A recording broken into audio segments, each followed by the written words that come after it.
이런 미국과 중국의 서로 다른 통화 정책이 시장에 어떤 영향을 미칠 것이고 앞으로 어떤 투자 포인트를 잡아가야 될지도 한번 정리해 볼까요? 이제 앞으로 미국에 있는 빅테크 종목들이 변동성이 많이 확대되는 구간일 수 있습니다. 미국은 점점점 고평가 PER 형식으로 가게 되는 거고요. 반대로 중국 같은 경우에는 제가 이전에도 한번 말씀드렸지만 중국은 계속적인 저평가 기조로 갈 수밖에 없다는 겁니다. 미국은 다시 한번 말씀드리지만 미국의 통화 정책은 이제 보험성 금리 인하였다. 그래서 시장에서 너네들 이제 뭐 올라가라라고 하면서 주는 먹이가 아니라 너네 나중에 되면은 좀 굶을 것 같은데 미리 먹이 식량 창고를 만들어 둬야겠다라는 식의 전략인 거고 인민은행 같은 경우는 딱 여러분이 생각하는 먹이야 먹어봐라 하면서 이렇게 주는 모의 같은 현상이다. 수혈성 이제 인하랑 그 수혈성 관련된 정책들과 그다음에 보험성 인하의 차이점이 여기서 좀 드러난다.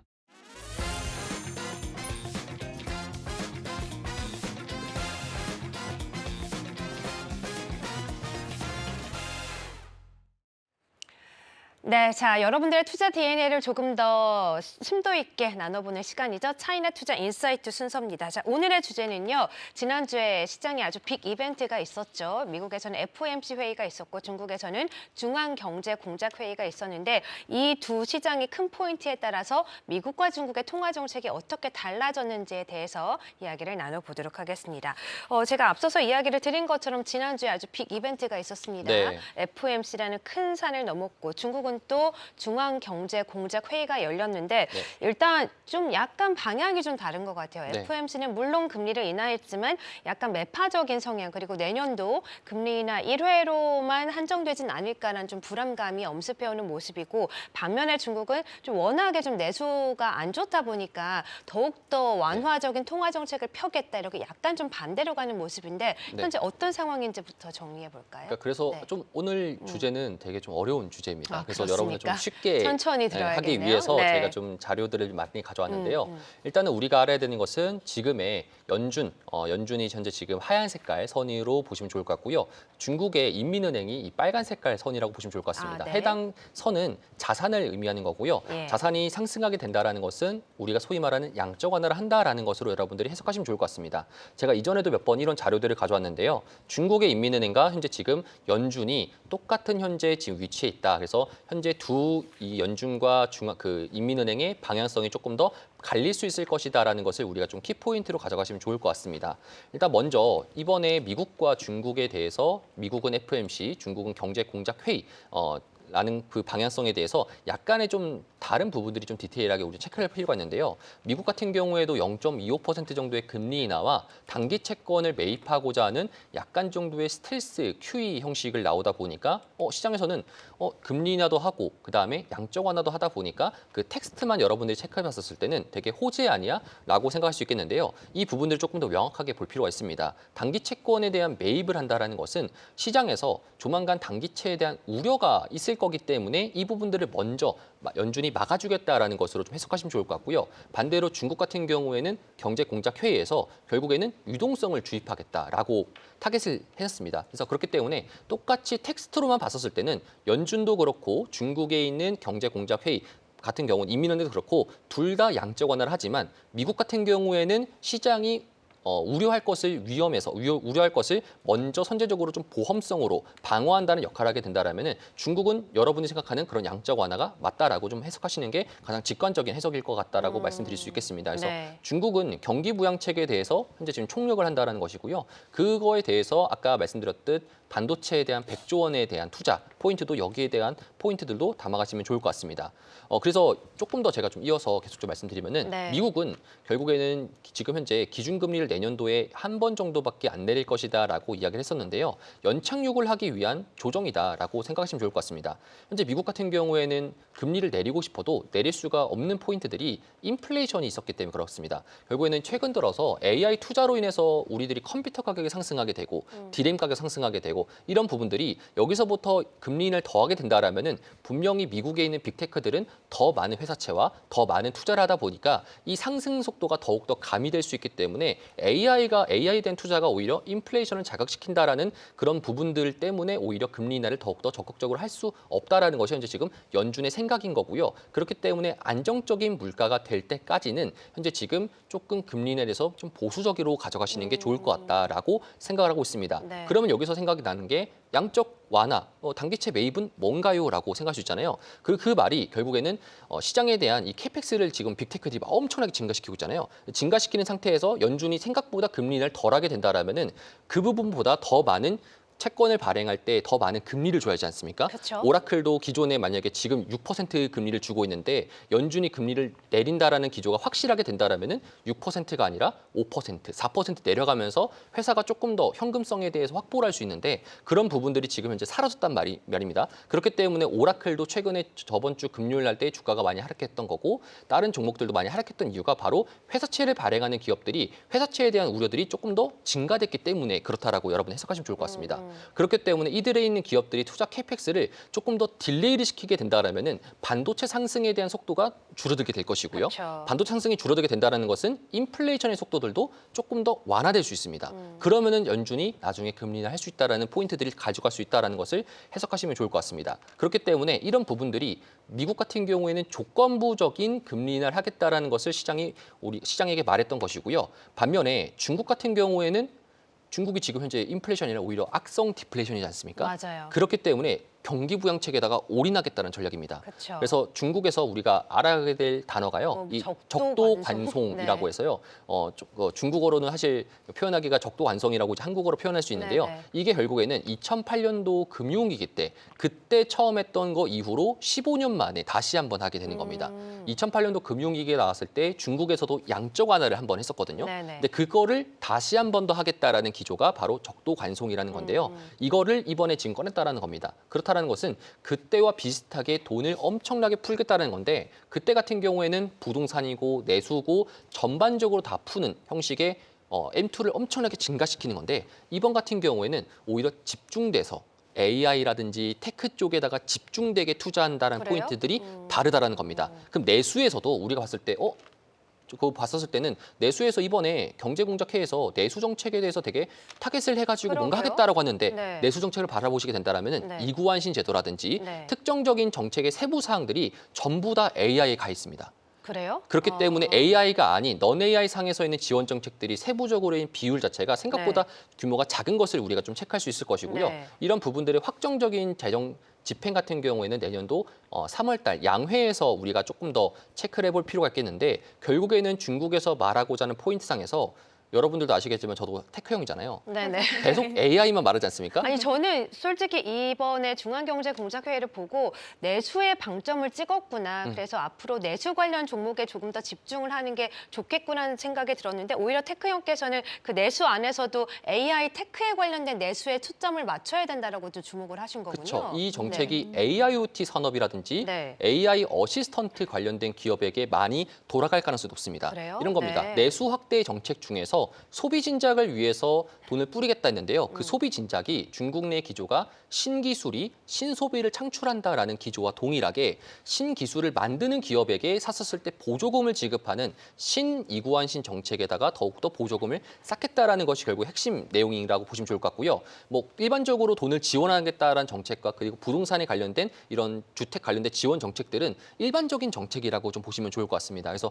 좀 특별한 정책들을 봤었을 때는 결국에는 내수 포인트들도 사람들에게 돈을 더 보조금을 좀 지급해가지고 그 보조금을 토대로 지금 현재 AI와 관련된 기업들의 제품들을 사라라는 형식의 있는 정책들로 가고자 하는 방향이 이 부분이다라고 보시면 좋을 것 같습니다. 네. 그래서 중국이 현재 지금 국가 전략 관련돼 가지고 네. 그래서 이거 될까요? 자료가 많으시군요. 네, 말씀해 주세요. 중국에서 지금 현재 전략 관련돼 가지고 네. 인공지능 AI 플러스라는 말을 우리가 매번 많이 듣지 않습니까? 네, 네. 이 AI 부분들이 플러스. 그렇죠. 이 예. 부분들이 결국에는 투자 포인트 상에서도 이거를 여러분들이 생각하시면서 투자라는 것이 저는 중국 투자 관련돼 가지고는 굉장히 좀 좋은 방법이다라고 생각합니다. 네. 사실 뭐 지금 투자를 한다 했었을 때 저는 솔직하게 말해서 이런 말씀 드립니다. 네. 미국 같은 경우에는 AI 기업들에 투자를 하고요. 중국도 마찬가지 AI 기업에다 투자하는 전략이 가장 유효한 전략을 생각합니다. 미국 같은 경우에도 우리가 뭐 코카콜라라든지 아니면은 뭐 다른 배당 종목들이라든지 그런 종목에 대해 투자 매력도가 높지 않고 오히려 반도체라든지 AI와 관련된 기업들에 대한 투자 포인트가 높잖아요. 네. 마찬가지로 중국 같은 경우도 저도 오히려 규주모테라주라든지 부동산 관련된 기업들에 대한 투자 포인트보다는 네. 중국 당국에서 좀 밀어주고 있는 정책들에 대해 수혜를 받을 수 있는 기업들에 대해서만 여러분이 조금 더 포커싱을 맞추시는 게 네. 상당히 좀 우호적일 것 같습니다. 네. 네. 그래서 역시나 오늘도 좀 AI, 테크 기업들에 좀 초점을 맞추면서 이런 기업들에 투자를 해야 된다고 말씀해 주셨는데 지금 채팅창에서도 역시 테크형 나오셨다고 이제 이름으로도 불리지 않는다고 말씀하셨는데 저는 사실 솔직히 좀 다른 관점으로 보고 싶은 게 네. 저는 이번 중앙경제공작회의를 보면서 내수에 올인을 하겠거나 그래서 직접적으로 당장 혜택을 받을 수 있는 뭐 이런 테크 기업들 이외에 네. 내수 기업들의 수혜가 좀 가지 않을까 생각을 했거든요. 그래서 네. 이제 제 화면을 보시면 이제 오늘장 중국 시장 모습인데요. 이제 오늘 이제 션샤인 데어리라고 이제 중국의 우유 업체인데 네. 우유 업체가 오늘도 10%가량 올라가고 있는 모습이고 이 종목도 이제 중국의 소매 업체인데 10%가량 좀 올라가고 있는 모습이에요. 그래서 당장 이런 내수 관련 기업들의 수혜가 되지 않을까 이런 생각도 들고 앞서서 이제 우유 관련 기업도 보여드렸는데 최근에 중국에서 출산 관련된 정책이 많이 나오고 네. 중국에서는 출산을 할 때 돈을 거의 안 들게 만든다고 하고 오히려 콘돔을 사면 세금을 엄청나게 부과할 거라고 맞아요. 하더라고요. 아이고. 그래서 이런 정책 관련된 수혜주들 주목을 해봐도 좋지 않을까라는 생각도 좀 들었거든요. 사실 네. 근데 그런 너무 정책 테크에 올인하기 관련된 종목들 네. 우리가 사기에는 네. 생각보다 조금 더 어려울 좀 수밖에 어려움이 없습니다. 있나요? 그러니까 네. 여러분들도 이렇게 생각하면 됩니다. 우리가 만약에 중국인이었으면은 그런 종목들에 사겠죠. 대해서 사기엔 네, 그쵸. 테마주 형식에 살 수 있는데요. 네. 우리가 지금 국내 시장에서도 뭐해서 테마주들이 도는 형식을 봤을 때 우리가 그런 출산 정책 관련된 종목들, 맞아요. 정치 네. 테마주들을 우리들은 매매할 수 있지 않습니까? 근데 외국인들은 정책 테마주라든지 이런 종목들에서 매매하기가 꽤나 어렵습니다. 그거랑 똑같은 거 봤었을 때 네. 물론 저도 마찬가지로 여러분들한테 이런 종목들을 소개할 수는 있어도 그쵸. 실제로 우리가 종목을 살 수 단기 있느냐, 매매 이런 건 좀 그쵸? 어렵고. 테마주가 매매가 가능하겠느냐, 네, 우리가 네. 단기 트레이딩이 가능하겠느냐의 네. 부분상에서는 굉장히 좀 불리한 아, 입장이다 그래요? 보니까 네. 그런 부분상에서는 상당히 여러분들이 뭐 다른 매체를 보더라도 그런 부분이 좀 제약적인 이유가 바로 그 부분입니다. 네. 우리가 중국 관련돼 가지고 외국인으로서 투자한다 했었을 때 당일 단타 매매가 안 됩니다. 그렇죠. 그래서 만약에 여러분들이 들어갔는데 다음날 종목이 하락을 하게 된다라면은 거기에 대해서 매도할 수 있는 어려움이 있기 때문에 네. 이런 전략들은 상대적으로 조금 더 우리가 어렵기 때문에 말씀드리기 어려운 거고요. 그리고 이제 보여지는 게 영휘마트라고 해서 맞아요. 이마트 같은 존재라고 보시면 좋을 것 같습니다. 네. 우리나라의 오늘 차트죠. 그렇죠. 와. 우리나라의 이마트 형식으로 막 쏘아 영이마트가 올렸는데요, 오늘? 있는데요. 그렇죠. 네. 근데 이제 우리가 좀 길게 보게 된다라면은 영이마트 같은 경우에도 사실 좀 저는 좋게 생각하고 있는 이유가 중국 출장을 가거나 중국 내 가면은 항상 영이마트를 들리게 됩니다. 이유가 뭐냐면은 약간 제1등 체인 같은 그런 그렇죠. 개념인가요? 우리나라도 네. 이제 내수가 얼마나 살아나는지 죽었는지를 판별할 수 있는 지표가요. 네. 실제로 얼마나 그 이마트에서 사람들이 많이 북적북적 거리는지를 그쵸. 볼 수 있잖아요. 맞아요. 거기에 대해서 영이마트도 그런 중에 하나인데요. 최근에 아까 이야기 나눴던 것 중에 내수 진작 효과로 인해 가지고 이런 보조금들이라든지 혹은 지원 정책들 돈을 주게 된다라면은 그런 부분상에서 영이마트에 대한 매출이 올라갈 것이다라는 식으로 주가가 상승했습니다. 근데 우리가 생각해 보게 된다라면은 영이마트에 대한 주가들도요. 정부 부양 정책에 대한 지원 정책으로 인해 가지고 주가가 잠깐 반짝 반등을 하지 그 이후로는 계속적으로 주가가 굉장히 좀 재미가 없는 현상이 나옵니다. 그래서 보통 한 4개월, 5개월 정도 가까이 같은 가격대에 머물러 있거나 약간 네. 정도 좀 이런 형상들이 좀 보여지기 때문에 이런 부분상에서는 우리가 좀 단기적으로도 올릴 수 있어도 특정적으로 외국인 입장에서 우리가 투자를 한다 했었을 때 조금 더 불리한 경향이 있다라는 것을 좀 우리가 체크하시면 좋을 것 같습니다. 네, 그러면 결국에는 우리 국내 투자자분들 입장에서는 뭐 중앙경제공작회의나 양회를 통해서도 집중을 해야 될 거는 뭐 우리가 쉽게 투자를 할 수 있는 테크 기업들의 어떤 정책들이 나오느냐를 집중해서 봐야 되는 거겠네요. 맞습니다. 그래서 네. 테크라든지 그리고 저는 좀 개인적으로 만약에 이런 테크를 좀 더 확장해가지고 네. 우주항공 관련돼가지고도 포커싱을 좀 두시면 좋을 것 같은데요. 네, 그 업종군은 매도하기가 어렵진 않나요? 사실 네. 이게 이렇게 생각됩니다. 이게 중국 내에 있는 종목과 홍콩에 있는 종목이 급등락을 했었을 때 개인 투자자분들 특히나 여러분들이 중국 내에 있는 종목을 매수하기 굉장히 까다롭습니다. 왜냐하면 시장가 매수도 안 되고요. 그리고 종목에 대해서 지정가 걸더라도 여러분들이 생각보다 그 종목에 대한 변동수가 너무나도 높기 때문에 매수를 못할 가능성이 높아요. 그래서 그런 것들을 고려해봤을 때 우리는 보통 중국 내 본토에 있는 종목들은요. ETF 형식의 전략을 네. 좀 구성하는 것이 좋을 것 이건 같고 어떤 ETF죠? 이게 이제 네. ETF라기보다는 이게 중국에 있는 그 항천 기계라고 항천기 우주항공. 그쵸. 우주항공 관련된 종목이군요. 종목들도요. 오늘 네. 종목들이 좀 상승을 많이 하고 있는데요. 네. 우주항공 같은 경우에도 지금 요 종목 같은 경우도 지금 이제 우주로 4연상, 날아갈 5연상 기세인데요, 이렇게 지금. 상승을 네. 하고 있는데 이런 종목들에 대해서 예뻐요. 우리가 잡을 수가 그러니까요. 없습니다. 네. 지금도 지금 점으로 찍혀 있는데요. 그럼 이런 4연상. 종목을 매수하고 싶으시다면 어떻게 ETF로 전략을 하셔야 됩니다. 근데 네. ETF로 전략하실 때 상당히 이제 우리가 홍콩 내에서 있는 ETF를 매수하기도 좀 세금에 대한 이슈가 좀 있고요. 그렇기 때문에 국내 ETF가 상장이 될 때까지는 어쩔 수 없이 이건 기다려야 될 수밖에 없는 그래요? 부분이 좀 있다. 그래서 네. 중국이 좀 아쉬운 점의 하나가 결국에는 살 수 있는 종목들이 좀 제약이 되어 있고요. 그거에 대해서 ETF로 나와 있는 종목들 상에서도 지금 현재 테크 종목밖에 없다 보니까 그래서 여러분들이 실제로는 중국에서 뭐 사야 돼라면은 결국에는 고를 수밖에 없는 게 테크밖에 없다라는 게 네. 현실이다라는 것을 좀 말씀드리고 싶습니다. 댓글을 네. 좀 봤는데 네. 화색이 돈다는 말이 너무 웃겨요. 입꼬리 1틱 전문가님께서. 올라갔다. 네. 입꼬리 2틱 올라갔다. 네. 네. 아니 저는 이렇게 왜 이렇게 테크만 강조하실까 했는데 현실적으로 우리가 네. 테크에 쉽게 접근할 수밖에 없기 때문에 이런 현실적인 제약 측면에서도 그쵸. 테크에 집중을 할 수밖에 없는 거였네요. 그렇죠. 만약 여러분들이 중국 내에서 그러니까 자산가 많이 자산가였어요. 네네. 그럼 사실 그러면은 사실 여러분들이 따로 헤지펀드라든지 맡겨가지고 할 수 있는 전략이 있어가지고 그런 부분상에서는 좀 많이 낮아질 수 있는데요. 개인 투자자 입장에서 봤을 때는 우리가 정해진 자원 내에서 투자를 해야 되는데 결국 중국 종목 같은 경우에는 한 주씩 살 수도 없고 그렇죠. 큰 종목으로 사야 되는데 맞아요. 영이마트 한번 사게 되면은 뭐 몇천만 원 나가잖아요. 그러면 여러분들이 그렇죠. 따로 살 만한 종목들이 거기에 올인하기에는. 낮을 수밖에 없기 때문에 네. 실질적으로 우리가 투자한다 했었을 때의 포인트들은 결국 테크 종목들을 담을 수밖에 없는 전략인 거고요. 네. 여러분들이 저는 좀 개인적으로 말씀드리는 게 미국이 안 좋고 중국만 좋다가 아니라 미국과 중국을 가져가야 되는데 이전 같은 경우에는 미국만 가져갔더라면은 이제는 중국에 대한 테크 종목들을 편입해야 되는 시기다.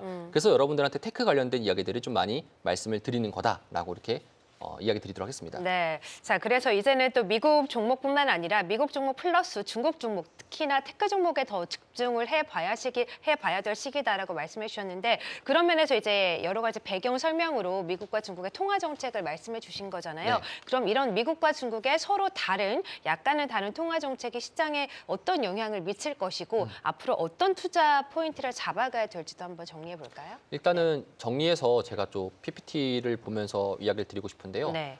미국 같은 경우에는 지금 금리나 기조라든지 양적 완화 관련돼서 단기채를 매입하는 것도 저는 확대될 거라고 생각을 합니다. 그래서 그럼 미국의 양적 완화 확대된다는 소리는 시장에서 긍정적인 이야기냐 했었을 때는 일부 빅테크들이 뿌려놓은 회사채들에 대한 조금 더 이제 그런 우호적인 부분들은 분명 있겠으나 결국에는 이제 앞으로 미국에 있는 빅테크 종목들이 변동성이 많이 확대되는 구간일 수 있습니다. 그래서 그런 부분상에서 이 변동성을 우리가 봤었을 때 미국은 점점점 고평가 PER 형식으로 가게 되는 거고요. 그래서 매번 나올 수 있는 이야기가 아마 내년에도 더 많이 나올 겁니다.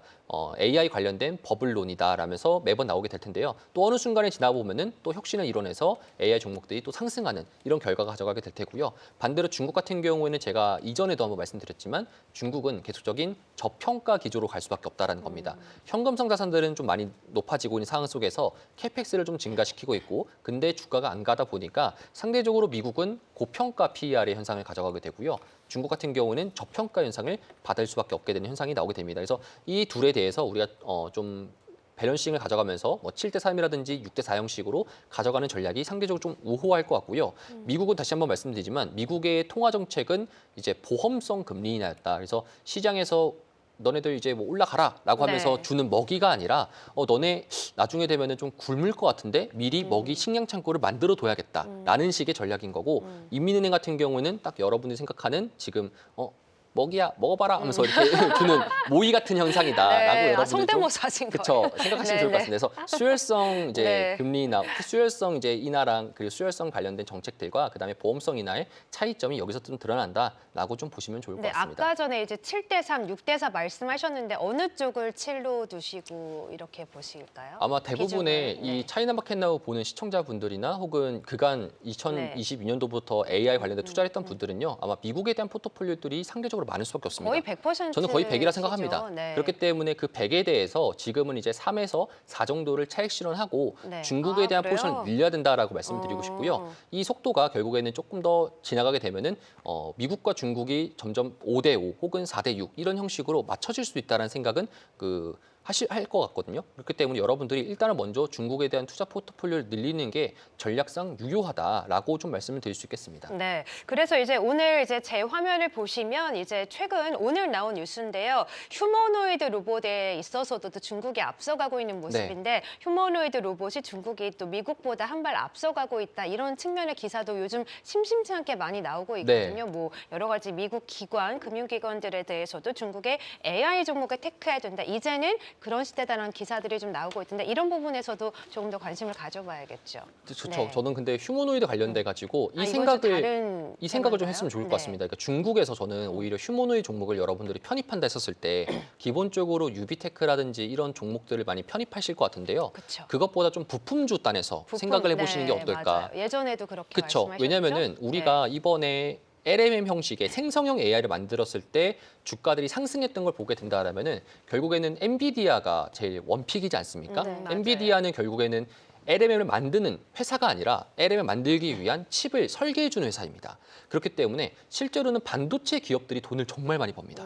근데 나머지 빅테크 기업들은 그거를 만들고 운용하는 거에 있어가지고 기대감 때문에 올라가는 거고요. 실제로는 AI 부분상에서는 적자를 계속적으로 확대되는 구간입니다. 그렇기 때문에 이거는 휴머노이드에도 똑같이 적용될 수 있는데요. 중국의 휴머노이드 같은 경우에는 실제로 본업이 휴머노이드 판매하는 기업들이 많아요. 특히나 유비테크 같은 경우에 더욱더 그럴 수 있는데요. 유비테크에 있는 로봇이 실제로 판매돼서 그게 일상생활 적용이 된다? 저는 아니라고 생각하거든요. 네. 앞으로 더욱더 아직은 가야 할 발전할 길이 수 있는 기회들이 먼저. 많다 네. 생각하는데요. 그러면은 유비테크는 앞으로 캐펙스를 감소하느냐? 그것도 아닙니다. 증가를 할 겁니다. 대신에 누가 사줄 건데요. 그 아마 누군가가 중국 정부가 될 수 있겠고요. 혹은 중국 자체적인 그런 기업들이 대규모로 사줄 수 있는 가능성이 생길 것 같은데 그런 부분상에서 아마 유비테크 같은 경우에는 휴머노이드 판매로 돈을 벌기보다는 부품사들이 돈을 엄청나게 많이 벌 것 같습니다. 네. 그래서 부품사 관련돼 가지고도 우리가 눈이라든지 액추에이터 그쵸. 관련된 것들 토픽으로 3화 한번 그쵸. 삼화도 말씀드렸고요. 네. 그다음에 이제 뭐 헛사이라든지 네. 그리고 이제 그 관련된 기업들이 몇 가지 있는데요. 그런 기업들에 대해서 우리가 투자 포인트를 가져가는 게 어떨까라고 좀 말씀드릴 수 있겠습니다. 네. 로보센스 같은 경우에도 그 기업 중에 하나인데요.